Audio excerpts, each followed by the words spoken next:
Good morning and welcome to Saturday Morning Sewing with Shalancia. This is class 1 of our Kitchen Connection series. And for the next 6 classes, we are going to be making some really fun items for our kitchens. Proceeds from these classes that we are teaching are going to be used to help the Creativity Shells cooking programs in juvenile probation departments in Houston and Harris County where we are, but we're hoping that we'll be able to push these programs out and reach even more youth who are incarcerated so they can learn such awesome life skills such as cooking. But as you guys are at home learning how to sew, this is a really great way to learn some really good sewing skills, especially if you're beginners. So let's start with today's class. We are going to be making pot holders. We're making 2 different types of pot holders today. One that has some pockets for your hands and a nice woven one that is just a lot of fun and more decorative for you to use in your kitchen. If you have your materials and supplies all set, let's get started to sew. The patterns that you need are some squares. I cut these squares at 9 inches just to give you a lot of extra room for seam allowance. Depending on the size of your hands, you can definitely use 8-inch squares or 7-inch squares, but I tried to be really generous with these 9-inch squares, and these are going to be some really fun pot holders. So you need 2 9-inch squares of color 1, 2 9-inch squares of color 2, and 1 9-inch square batting plus about a 4-inch ribbon that's going to be folded in half. Let's get started. So the first thing you want to do is lay your batting down. Depending on which colors you want to use, let's just say we want the color 1 fabric to be the base of our pockets, and the color 2 will be the pockets. So we'll lay the batting down and then color 1 on top of it with the bright side facing up. You can do these in 2 ways. These are going to be acting as pockets. You can fold it in half like this, or you can fold them in like a triangle like this. I think for this sample, I want my pockets to be on the triangle so that when my hands go in it, it's going to act more like this. So my color 2 fabrics, I will fold into 2 triangles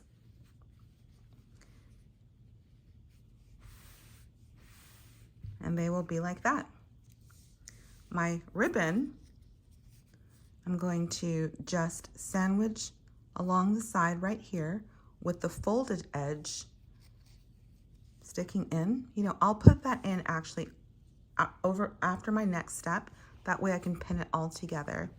And my color 1 fabric, I am going to lay it down with the bright side facing down. And then I am going to pin this on the interior to hold everything together.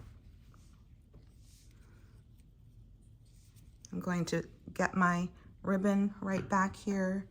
I'm going to just put it right in here. Remember, the folded edge is going to be facing on the inside. And then I'm going to just put a pin in here to hold this all together. Okay? When I am sewing, I'm going to leave this space here open. I don't like leaving my corners open when I'm sewing because I like when my machine gives it a nice crisp edge, okay? So I'm going to start from here. I'm going to go here, pivot, to this corner, pivot, to this corner, pivot, and then back to here and stop, leaving this space open for my opening to turn this over to the bright side. And as you start sewing, remember to back stitch about 2 stitches, get a good knot in there, and then we start sewing till we get to our corners.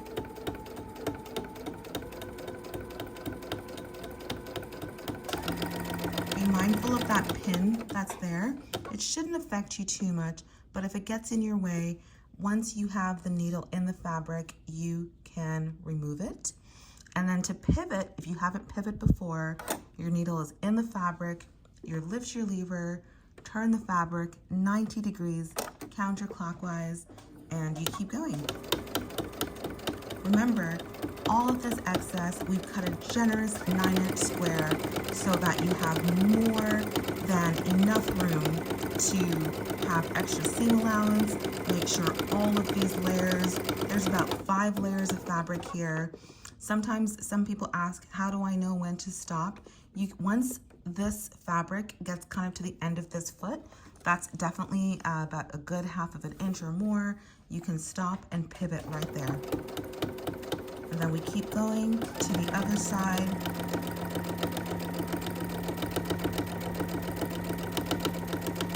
And capturing all of the layers in there. Again, your pins, if you had pinned it on the interior, should not really be in your way too much, so you don't have to worry. Lift the lever 90 degrees counterclockwise, keep going. You don't have to worry about taking them out as you're going along.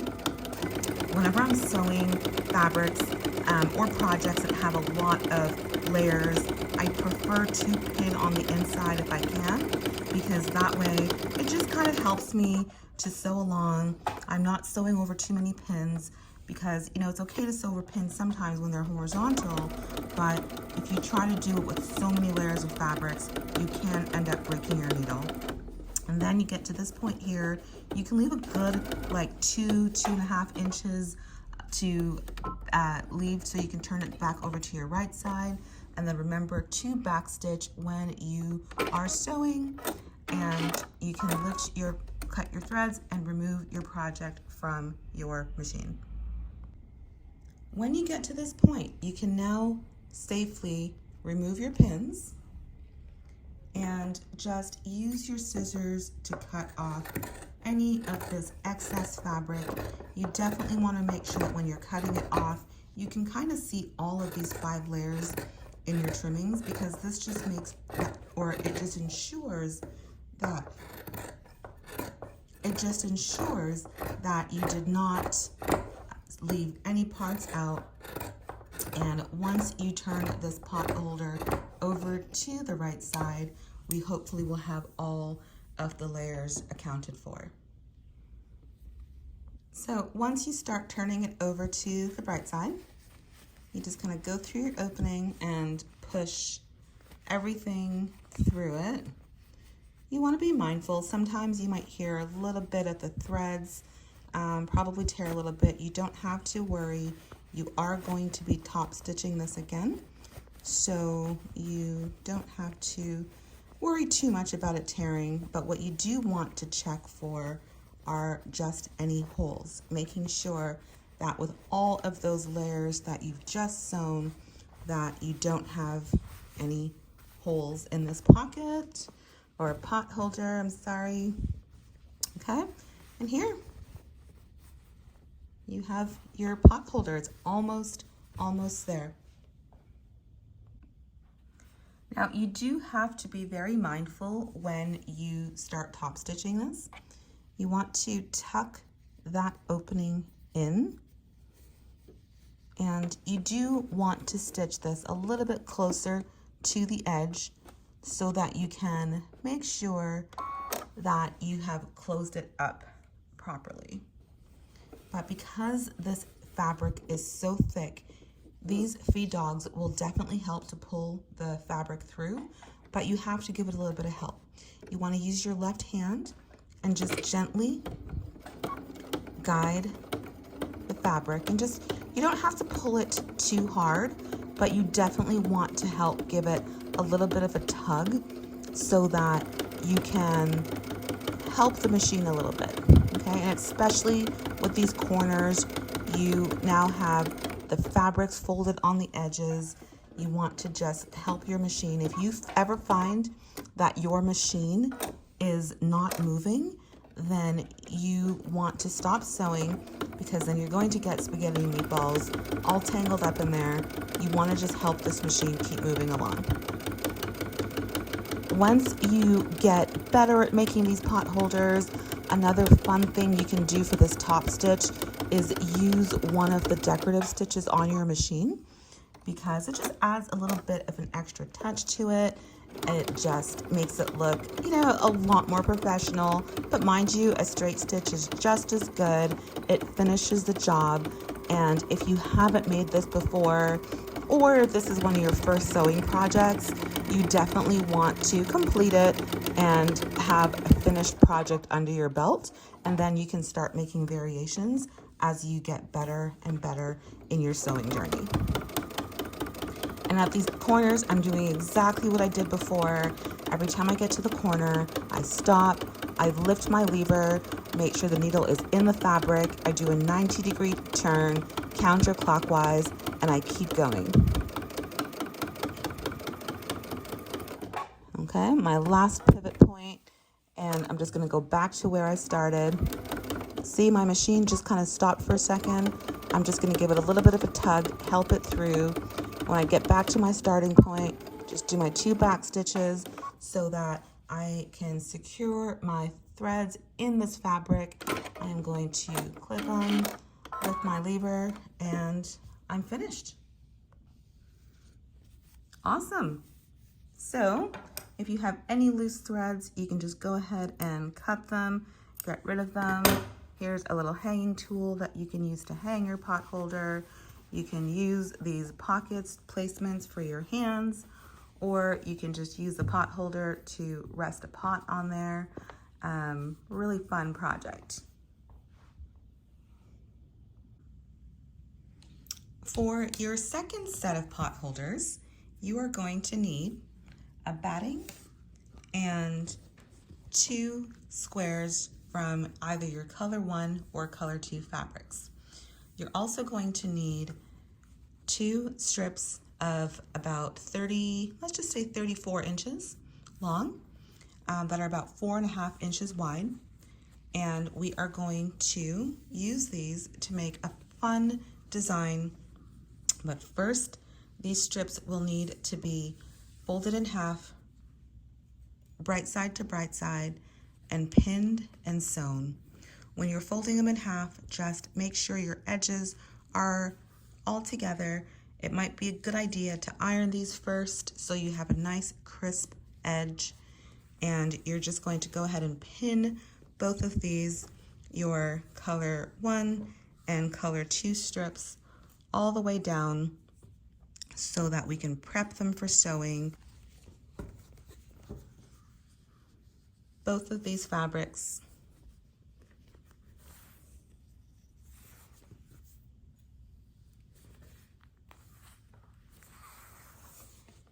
And pin them. Like I said, when you are sewing, ironing is your friend. It will help to keep these fabrics nice and crisp, not move on you too much.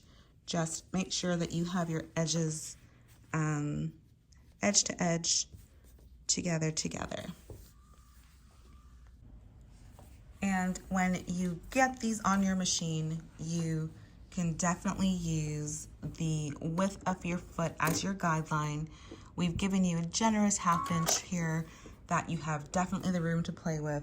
Again, you don't want to use a 1/4 inch for this because it will not guarantee that you have both of these edges together. And when finished, we need this strip to be about 1/2 to 2 inches, and we cut this at 4.5 inches so that you have enough room to use for your seam allowance. And you're going to just sew all the way down, nice and straight. When these pins get in your way, just take them out as you're going along.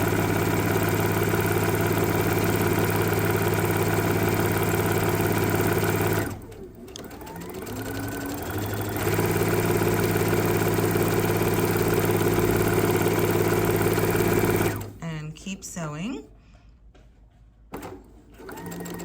What I'm going to do here, this is a good quilting technique, it's called chain stitching. When you're doing a long continuous stitch that's the same and you need to just add a different fabric, you just put it right behind it and you just keep sewing through it. And when these pins get in your way, take them out as you're going along and see here, my fabric edge is not that straight. It's perfectly fine. I'm just gonna sew over it, just making sure that I'm using my good 1/2 inch seam allowance leeway that we've given ourselves, so that when we turn this over to the right side, there's not going to be any holes in it.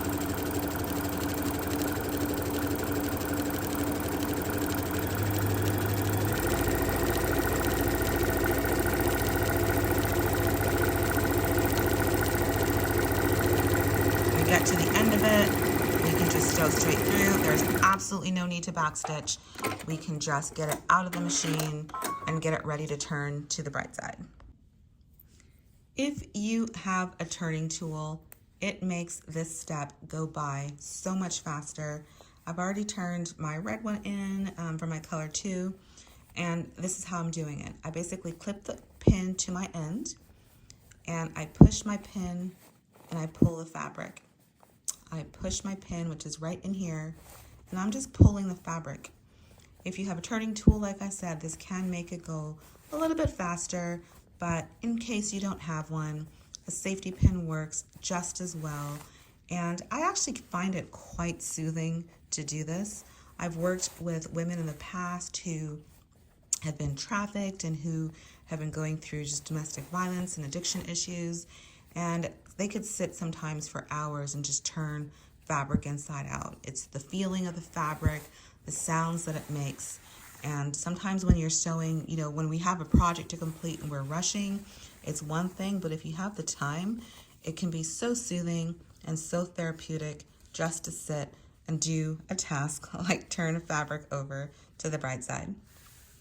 Once you've turned both your color 1 and color 2 strips over, let's go ahead and iron these out so we make them nice and flat. Once these are ironed, they should be just 2 really nice strips. Once we have our fabric strips sewn together, let's begin our woven pot holder. To make this pot holder, we are going to start with our batting, with the bright, just batting down, and then we lay our fabric, the fabric that you're going to choose, with the bright side facing up. With these strips, we're going to have color 1 going horizontally across, and you lay it down. When you get to the edge, you can cut. You do the same thing. You get to the edge, and you can cut. There should be more than enough excess fabric for you to have about 3 to 4 weaves of this going all the way across on your pot holder. The 4th one's at the top.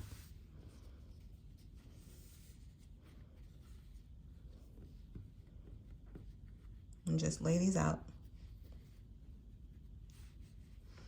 With your color 2 fabric, you are going to weave it in and out of this pot holder. So 1 is going to go over, under, over, and under. And again, you have a lot of excess of this strip that you just want to make sure that you have enough to cover your entire square. When you get to here, you will cut, okay? When you get to the second set, you're going to do the opposite. You're going to go under, over, under,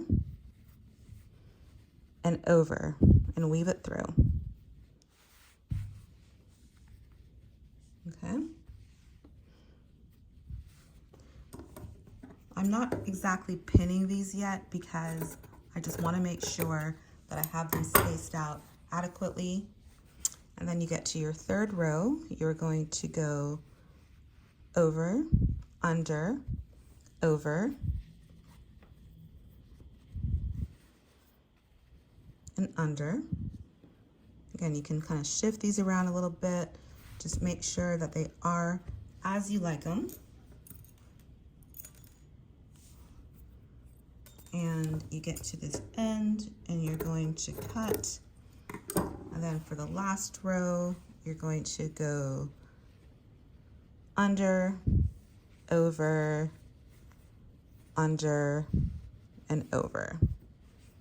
Okay, and just again kind of shift these around, make sure everybody has their home inside this woven pot holder, and your pieces should fit together looking like this. Okay, once you get here, you have two options. If you want to use your color 1 fabric for your backing, you're more than welcome to. Just put it bright sides down, with the bright sides facing down.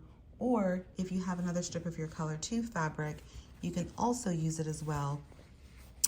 Put it bright side facing down.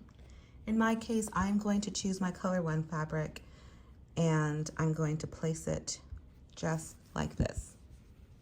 Okay, and as I'm pinning it together, I just want to ensure that my pins has about every part of these strips pinned into it. So once I begin the sewing process, I am not going to leave anybody or any of these strips out or fallen out as I'm sewing.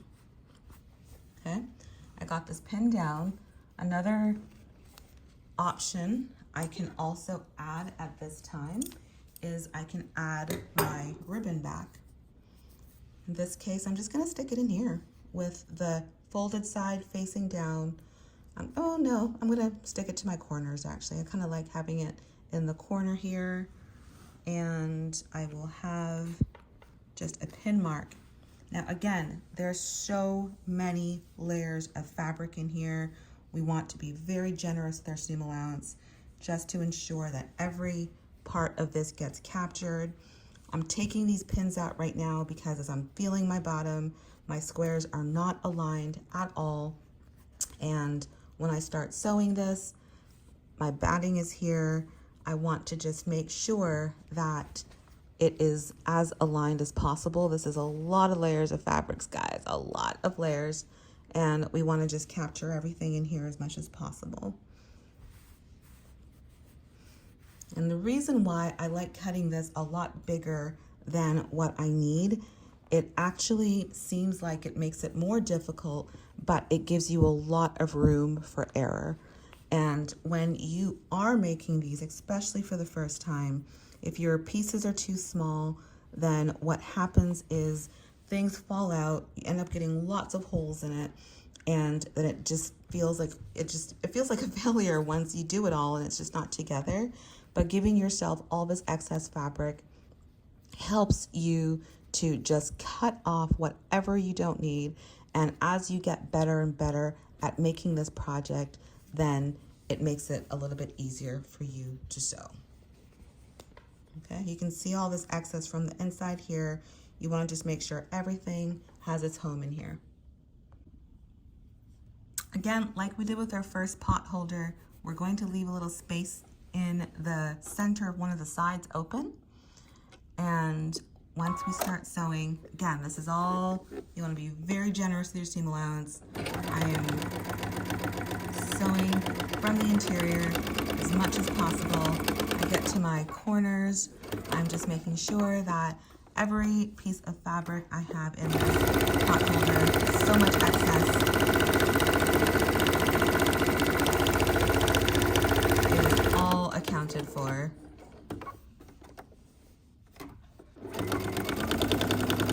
Again, you can trim all of this off when you are finished. It is much better to trim it than to make it and realize that you have so many holes in this project that you have to go back through and completely resew it over and over again until you get it all in there. This pin, I'm going to just take it out, just make sure I get that little loop in my corner, nicely sewn, and I'm going to get back to this corner and give myself a good, generous seam allowance so that I can turn this to the bright side.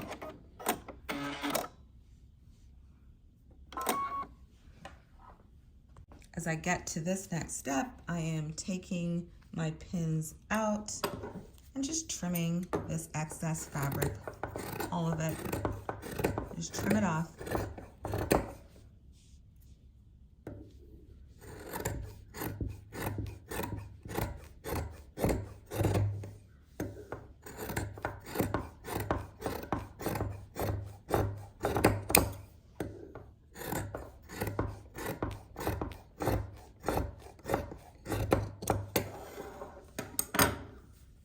From my opening, I'm going to just ensure that I open it from the side that my weave is on and not the side where the bulk of the batting is.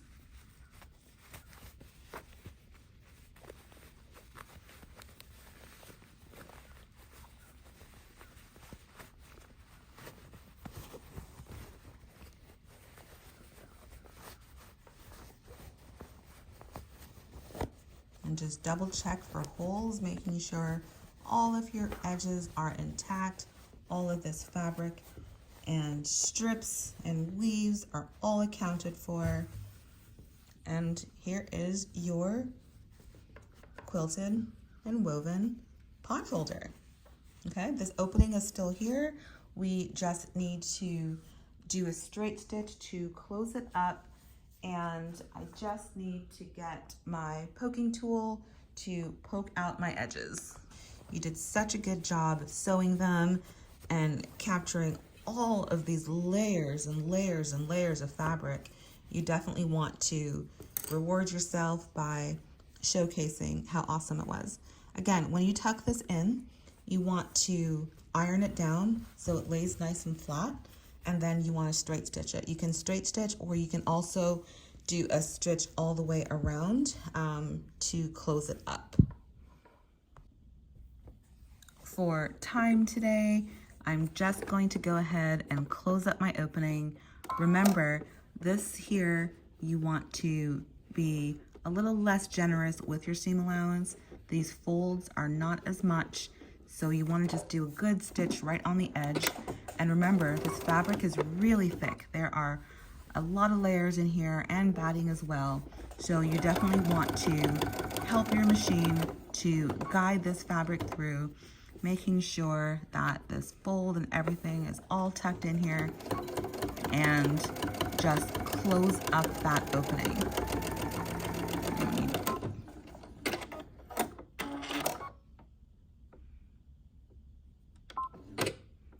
And just don't forget, when you're finished, you want to go ahead and backstitch this, and then you're good to go. Awesome. Thank you guys so much for sewing with me today. If you are looking for our patterns, you want to download them, you can join our Creativity Shell crew. You can do that on our website, www.creativityshell.org. You get a year's worth of membership, and you can download patterns and sew with us even more. So thank you guys so much for sewing with me. I will sew again with you soon. Thank you.